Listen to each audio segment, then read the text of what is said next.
I have this question that honestly, it kind of keeps me up at night. Why is it that you see these incredibly intelligent, capable people, I'm talking CEOs, world leaders even spiritual masters, and they just make these absolutely catastrophic errors from a single moment of weakness? You see it all the time, a whole lifetime building a reputation, and poof, gone in a second because of one impulse. It's the universal human paradox, isn't it? I mean, we have this incredible intellect, right? We can plan to colonize Mars, and yet we're kind of tethered to this biological machine that has a totally different agenda, a very, very primal one. It feels like a glitch in the software. And that's really the mission of today's deep dive. We're exploring a really fascinating stack of source material, philosophical discourses based on the Srimad Bhagavatam, the Bhakti Rasamrita Sindhu. And teachings from the Gaudiya tradition. Exactly.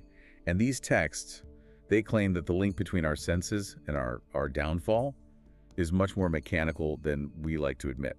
And just a fair warning to you listening, this is not your standard self-help book. The sources today argue that we are, in a sense, walking into a minefield every single time we open our eyes. But the solution they offer is so counterintuitive.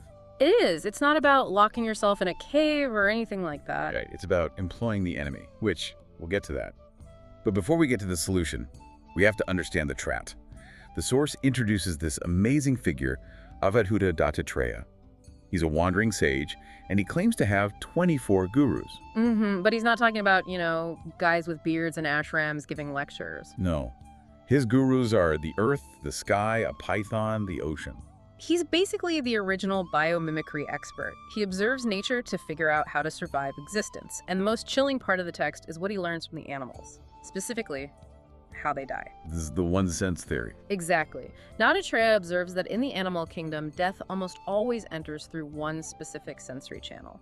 Okay, let's run through the list because the breakdown is so specific and it really sets the stage for the human problem. So start with the fish. The fish is safe in the water, it's agile, it's in its element, but it has one fatal weakness. The sense of taste. The sense of taste. It sees the bait on the hook. It probably knows something is wrong, but that urge to taste just drives it straight to the metal. One sense taste equals death. Okay, that tracks. Then you have the deer. In these texts, the deer is linked with sound. Correct. Hunters, back in ancient times, and even some methods today, they'd use music or specific sounds to just entrance the deer. The deer stops, it's captivated by the melody, and it's basically enslaved by its sense of hearing. It freezes. And that's when it's captured. That's it. Then there's the elephant, a massive, powerful creature. I mean, how do you even trap an elephant? Right, you can't just wrestle it. You use its meekness, the sense of touch. The source describes how a male elephant is lured into a disguised pit by the tactile promise of a female. He just loses all situational awareness because of that drive. He falls into the pit, captured. And then the moth. That one's a classic, almost cliche. But the text treats it as a serious biological flaw. The sense of sight. It sees the fire, it's dazzled by the light, and it flies directly into its own incineration. It cannot override the visual input. And the last one, the bumblebee. Smell! The bee lands on a lotus flower, enjoying the fragrance. It gets so absorbed in the smell and that sensory experience that it just lingers too long. The sun sets, the lotus closes its petals, and the bee is trapped inside. It dies. Okay, so just to recap the scoreboard. Fish is taste, deer is sound, elephant is touch, moth sight, and bee smell. Each one is a single dominant sense that leads to its doom. And here's the terrifying math for us, humans. We have all five. That actually puts things in a horrifying perspective. It's an exponential problem, right? If one uncontrolled sense is fatal for an animal, what's the prognosis for a human being who has sight, sound, smell, touch, and taste all active, all pulling in different directions, often at the same time? It's like trying to drive a car with 5 different people grabbing for the steering wheel, and they all want to drive off different cliffs. The source has a very specific Sanskrit phrase for this. Indriyani pramathini. Indriyani pramathini. What does that really imply? It translates to, the senses are turbulent, but the word pramathini, it implies a violent churning, an agitation. They don't just suggest things to the mind, they forcibly carry the mind away. Forcibly, that's the key word. It implies you don't really have a say in it once the trigger is pulled. That is the argument. And to prove this isn't just about, weak people, the source shifts from animals to the absolute elite of human and celestial society. Right, because we all think, well, I have a frontal cortex, I can control myself. Yeah. But the source just drops these case studies of people who were way more disciplined than us, who still crashed and burned. Look at King Parikshit. In the Srimad Bhagavatam, he's the ideal king. Devoted, moral, a highly trained warrior. But one day, he's hunting, he's thirsty, and he enters a sage's ashram. The sage is in deep meditation, so he doesn't greet him. And Parikshit gets offended. For just a flash, it wasn't a lifetime of tyranny, it was a momentary defect. Thirst led to anger. And in that split second of irritation, he sees a dead snake, picks it up, and drapes it around the sage's neck. Wow. That seems incredibly petty for a great king. That's the point. The sensory agitation thirst led to mental agitation anger, which just bypassed his intelligence entirely. That one act gets him cursed to die in 7 days. A single moment of non-restraint. Then there's Ajamila. This one feels a bit more modern, actually. A strict priest. Very strict. A Brahmin, follows all the rules, but one day he's walking in the forest and he just sees a couple being intimate. That's it, just sight. He didn't engage with them? He didn't say anything? Nope. But the image stuck. The source says the visual input triggered lust, which just hijacked his mind. He ends up abandoning his elderly parents, his duties, his wife, everything. He unraveled his entire life from one visual. That just sounds so unfair. It's not about fairness, it's about mechanics. If you drop a match in a tank of gasoline, it explodes. It doesn't matter if you didn't mean for it to. Ajamila is only saved by a total accident at the end. The loophole. On his deathbed, terrified, he calls out for his youngest son. His son's name just happened to be Narayana, the name of God, and the divine took it as a call for help. But if he hadn't named his son that, he was toast. There's another one that really hammers home the idea that suppression just doesn't work. Sabari Muni. This guy goes to the extreme. Oh yeah, the ascetic strategy. He decides the world's too distracting, so he goes to meditate underwater, in a river. Hard to be distracted by visual beauty when you're submerged in muddy water? You would think. But he opens his eyes and sees 2 fish mating. Oh, come on.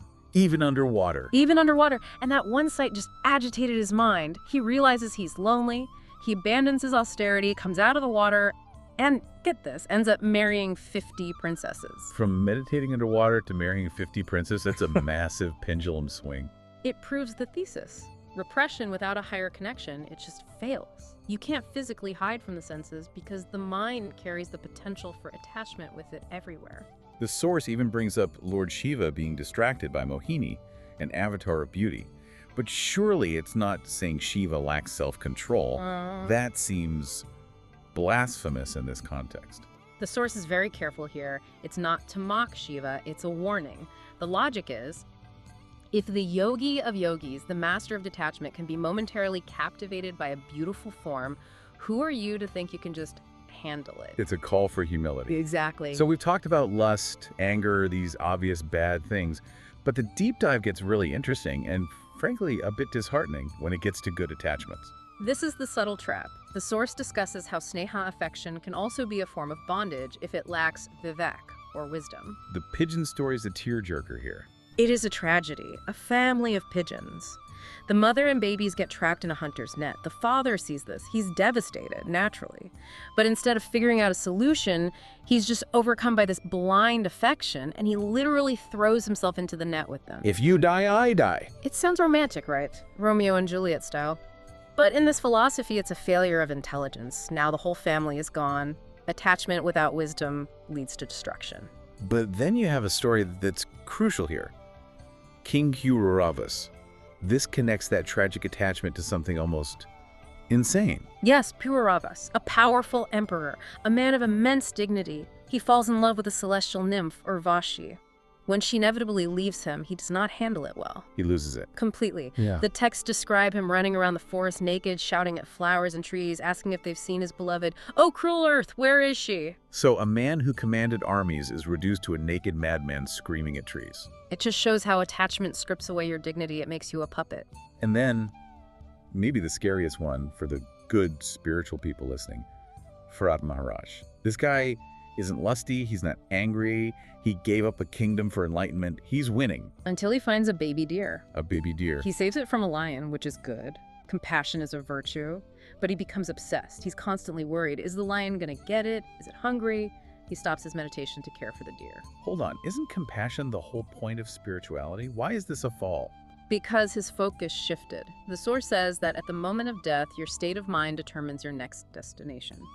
Frederick died looking at the deer, thinking of the deer. So he was reborn as a deer. Wow. So even compassion, if it distracts you from the ultimate goal, is a trap. That's the hard truth of this text. It's all about focus. If your focus shifts from the divine to the temporary, even if the temporary thing is cute and innocent, it binds you. There's one last example, with Kubera's sons, Nalakuvara and Managriva. Ah, the trust fund kids of the universe. Rich, beautiful, powerful. They were partying in a river, naked, drunk on their own privilege, when the sage Narada walks by. And you'd think they'd cover up, show some respect. They didn't even bother. They were so intoxicated by their own status, they just stood there. So Narada curses them. What's the curse? He basically says, if you want to stand there naked and do nothing, be a tree. And they became trees for ages.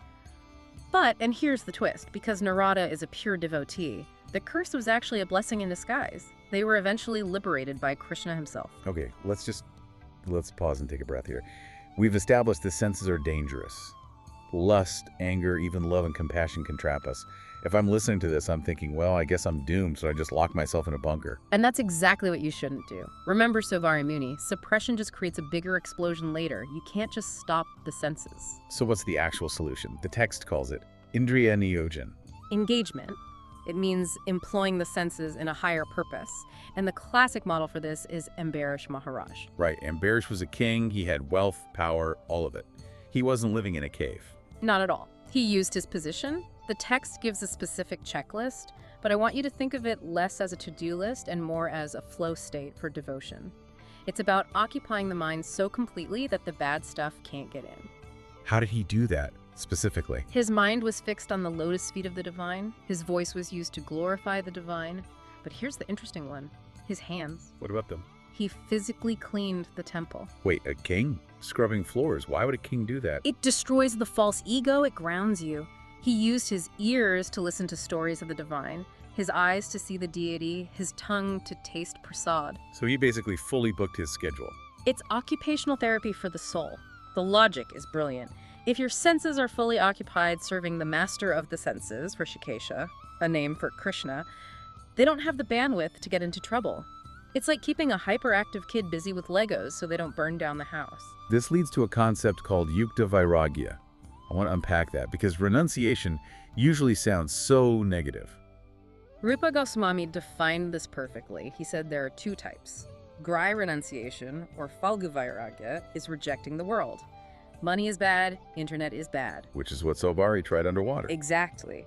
But Yukta Vairagya, real renunciation, is seeing that everything belongs to the divine and then using it for that purpose. So you don't have to give up the delicious food, you just offer it first. Right. You don't stop loving your family, you see them as children of the divine entrusted to your care. It shifts the ownership. You go from owner to steward.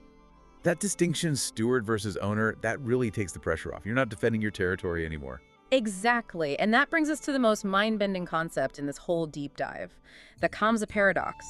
We've talked about love and service, but what about hatred? Kamsa, the ultimate villain. Kamsa was a tyrant who absolutely hated Krishna. A prophecy said Krishna would kill him, so Kamsa lived in constant terror. He's the bad guy of the story. He is, but here's the kicker. Because of that fear, he thought about Krishna 24/7. While eating, Krishna might be in this food. Yeah. While sleeping, he dreamt of Krishna. He was totally obsessed. So his mind was 100% focused on the divine. Yes, and the source claims that because of that intense focus, even though it was negative, he attained liberation. Wait, hold on. Are you saying you could hate God and still get saved? That sounds like a massive loophole. It's not about heaven in the way we think of it. It's about the mechanics of purification. The source uses this great analogy: gutter water. Lay it on me. If dirty gutter water flows into the river Ganges, does it stay gutter water? No, it mixes and becomes the river. It becomes the Ganges. It becomes holy. So Kamsa's mind was the gutter water. Filled with fear and hate, yes, but by pouring it constantly into the thought of Krishna, who's the Ganges in this metaphor, his mind was purified. That is extreme logic. It's almost like physics. It is the physics of consciousness. The source says lust, anger, fear, love. If the arrow is pointed at the divine, it hits the mark. Lust becomes the desire to serve. Anger is directed at injustice. Greed becomes greed to hear more wisdom. So it's about the object of your focus, not just the emotion itself. Precisely. And there's a fascinating footnote about Kamsa. The texts say because he got liberation through fear, he missed out on the joy of a loving relationship. So he was actually reborn later as a figure named Chankazi, just to receive the love of God. The universe balanced the books. So he got the liberation but had to come back for the love. Correct. The Bhagavad Gita caps this all off with the ocean analogy, right? It does. A sage is like the ocean. Rivers of desires, sensory inputs, they flow into the ocean all the time. But the ocean doesn't overflow. It stays stable. A small puddle, on the other hand, overflows with a single rainstorm. So the goal isn't to stop the rivers, it's to become the ocean. To become so full of a higher purpose that the sensory inputs, the billboard, the insult, the attractive distraction, they just merge into you without disturbing your peace. Let's synthesize this for everyone listening, because we covered a lot of ground. We started with the moth flying into the fire. The problem is our senses are basically designed to mechanically pull us toward destruction. The one sense theory shows we're biologically vulnerable.